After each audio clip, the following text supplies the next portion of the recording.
ஈரானால் மண்டியிட்ட America.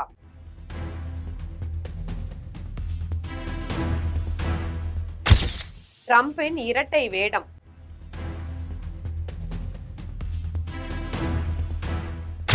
அடித்து விரட்டிய சீனா.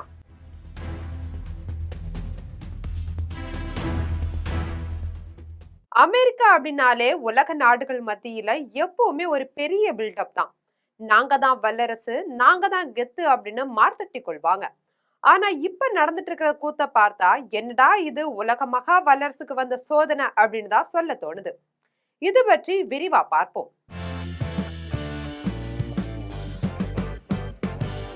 2016ஆம் ஆண்டு இந்தியானாவில நடந்த தேர்தல் பிரச்சார பொதுக்கூட்டத்துல டொனால்ட் ட்ரம்ப் பேசிய போது சீனா அமெரிக்காவிற்கு முதன்மையான பொருளாதார எதிரியாகும் அப்படின்ற கருத்தை முன் வச்சிருந்தாங்க. சீனா நம்முடைய நாட்டை சுரண்டுவதை நாம தொடர்ந்து அனுமதிக்க முடியாது அப்படின்னு பேசியிருந்தாங்க. அமெரிக்காவுடைய அதிபரா டொனால்ட் ட்ரம்ப் 2ஆம் முறை பதவியேற்றதும் சைனாவுக்கு ஆப்பு வைப்பேன் அப்படின்னும் வரிய ஏற்றுவேன் அப்படின்னும் பெரிய சீனெல்லாம் போட்டுட்டு தெரிஞ்சாரு. ஆனா இப்போ என்னடான்னா ட்ரம்ப் கூண்டோட கைலாசம் போற மாதிரி அமெரிக்காவுடைய அத்தனை பெரிய டெக்னாலஜி முதலாளிகளையும் கூட்டிட்டு பெய்ஜிங்ல போய் இறங்கியிருக்காங்க.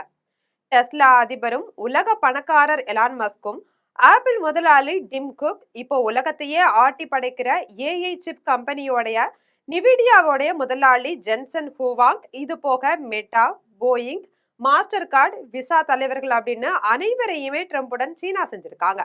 இவர்கள்ல எலான் மஸ்கும் ஜென்சனும் தனி கெத்தா ட்ரம்போடைய ஜனாதிபதி விமானத்திலேயே சென்றிருக்காங்க. ஊருக்குள்ள என்னவோ சைனா கூட சண்டை போடுற மாதிரி பில்டப் போட்டுட்டு, ஆனா அங்க போய் ரகசியமா நடக்கிறது என்னவோ வேற. வெளியில சைனாவை திட்டினாலும் அமெரிக்க பணக்காரர்களுக்கு தெரியும் சீன சந்தை இல்ல அப்படின்னா நம்ம சோலி முடிஞ்சுது அப்படின்னு. இதனால சி ஜின்பிங்கிடம் போய் கொஞ்சம் சந்தையை திறந்து விடுங்க அப்படின்னு கேட்டிருக்காங்க. நிவிடியாவோட நிறுவனத்தின் தலைவர் ஜென்சன் ஹுவாங் 50 பில்லியன் டாலர் சந்தைய சீனாவில இழக்க இவர் விரும்பல. உலகமே ஏஐ பின்னால ஓட சீன மார்க்கெட்டை விட்டு கொடுத்தா கம்பெனியோட லாபம் முற்றிலும் குறைந்துவிடும். ஆப்பிளோட ஐபோன் 17 சீனாவில தான் சக்கை போடுது. சீன மார்க்கெட் இல்ல அப்படின்னா ஆப்பிள் நிறுவனத்துக்கும் பிரச்சனை தான். எலான் மஸ்கோட டெஸ்லாவுக்கு போட்டியான சீனா பிஒய்டி காரை களம் இறங்கியிருக்காங்க. எப்படியாவது தன்னுடைய ஃபுல்லி ஆட்டோனமஸ் டிரைவிங் கார்களுக்கு சீனாவில அனுமதி வாங்கிடணும். இதற்காக தான் எலான் மஸ்கும் சீனா சென்றிருக்காங்க. டெக்னாலஜில நாங்க தான் கெத்து அப்படின்னு அமெரிக்கர்கள் எப்பவுமே சீன் போடுவாங்க.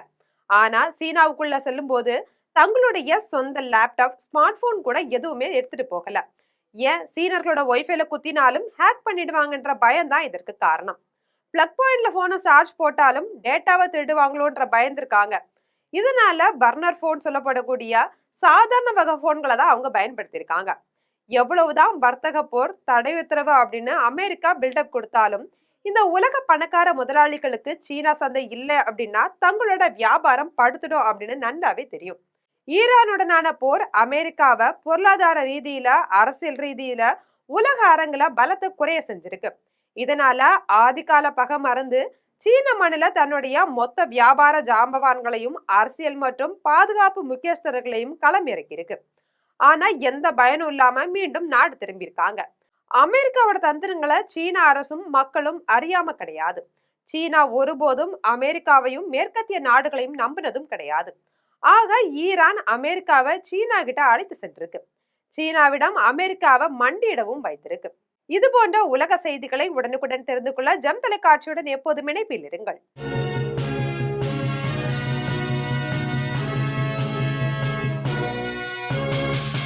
உடனுக்குடன் அப்டேட் தெரிந்து கொள்ள ஜெம் டிவி தமிழ் ஆப்பை இன்ஸ்டால் செய்யவும்.